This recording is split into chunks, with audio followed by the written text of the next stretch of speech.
Tirupati 2024 YCP అభ్యర్థిగా మిమ్మల్ని ఇప్పటికే వైఎస్ జగన్మోహన్ రెడ్డి ప్రకటించారు కదా, దానిపై మీరు ఏ విధంగా ఫీల్ అవుతున్నారు సార్?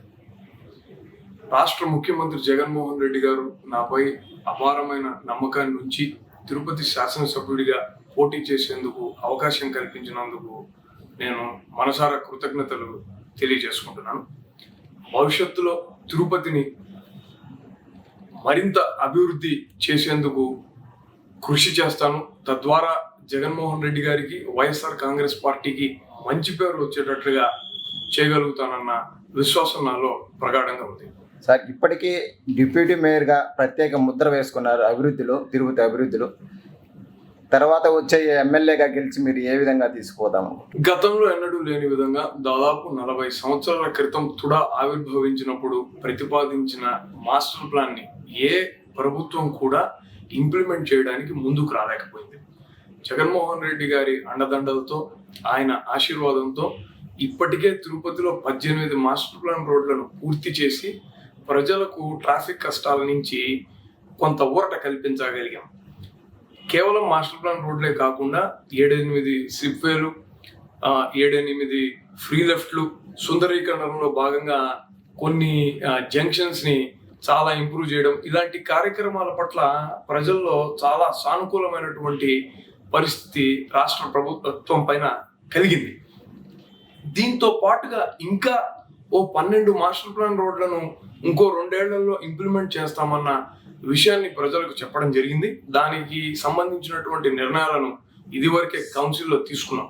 ఇది మొత్తంగా ఒక 30 నుంచి 34 రోడ్ల నెట్వర్క్ తిరుపతి నగరానికి అవసరం ఉంది. భవిష్యత్తు అవసరాలకు తగ్గట్టుగా ఈ రోడ్డు నిర్మాణాలను చేపట్టుకోగలిగితే తిరుపతి నగర అభివృద్ధిని అడ్డుకునేటటువంటి అవకాశం ఏ ఒక్కళ్ళకి భవిష్యత్తులో ఉండదు.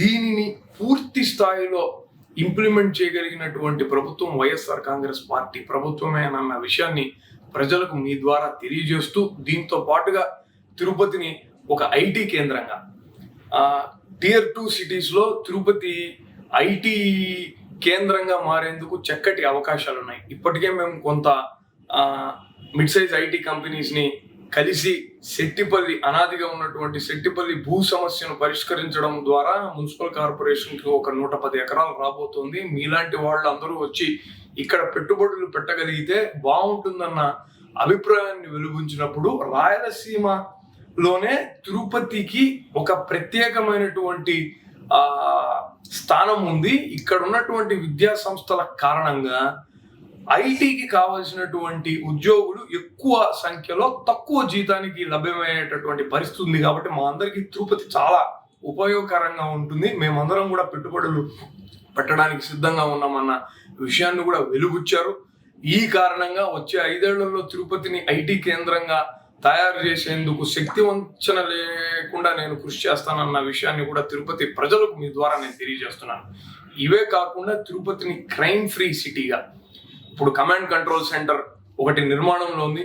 కేవలం దాంట్లో ఒక 300 నుంచి 400 కెమెరాలు మాత్రమే తిరుపతిలో ఇన్స్టాల్ చేయాలన్నటువంటి ఆలోచన ఉంది. దానిని 4 నుంచి 5 వేలకు పెంచి ప్రతి వీధిలోనూ కెమెరాలను అమర్చి తిరుపతిలో ఎక్కడా కూడా ఎటువంటి నేరము జరగకుండా నేర నియంత్రణకు సంబంధించినటువంటి సర్వైలెన్స్ ను కూడా తీసుకురావాలని అనుకుంటున్నాం.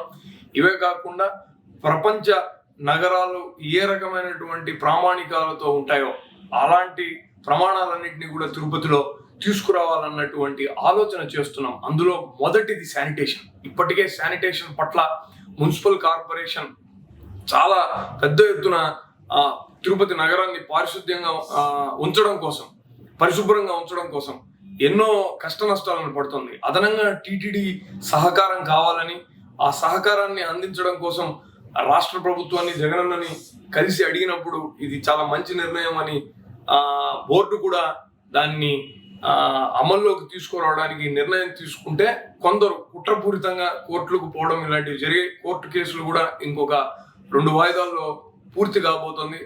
అది ప్రజలందరి దీవెనల వలన, ప్రజలందరి గొప్ప ఆశీస్సుల వలన గెలిచి బయటికి వస్తే తిరుపతిని భారతదేశంలోనే అత్యంత పరిశుభ్రమైన నగరంగా కూడా తీర్చిదిద్దుతాం. తిరుపతిలో నివసిస్తున్నందుకు ప్రతి ఒక్కళ్ళు గర్వపడేలాగా చేస్తానన్న విషయాన్ని మీ ద్వారా నేను తిరుపతి నగర వాసులకు తెలియజేసుకుంటాను.